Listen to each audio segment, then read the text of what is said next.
Guys, প্রথমে এই ভিডিওটা দেখো, তারপরে এর কিছু ফানি কমেন্ট পড়বো।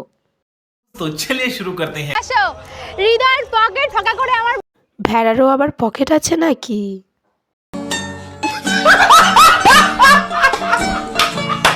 আসো, হৃদয়ের পকেট ফাঁকা করে আমার মনে শান্তি লাগছে।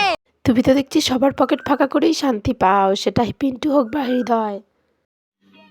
समझ रहे हो समझ रहे हो आप समझ रहे हो ना সো এটা নিচ্ছি। আর হচ্ছে এটা তো আমার দারুণ লেগেছে, কারণ এরকম আমি কিউট দেখিনি কোনোদিনও। এত সুন্দর ট্যাডি, মানে ট্যাডি বলছে, এটা হচ্ছে লায়ন। আরে দিদি, ওটা ট্যাডি নয়, ওটা টেডি। যাই হোক, আমার অনেক সুন্দর লেগেছে। আমি অন্যদিন মেলায় আসবো, আজকে বেশি আমি বড় টাকা খরচা করছি না। অন্যদিন এসে সব নিয়ে নেবো, ঠিক আছে? ঠিক আছে, থ্যাংক ইউ। দেখো আবার ও নিজের টাকায় কিনে ওর নাম নিচ্ছে কিনা।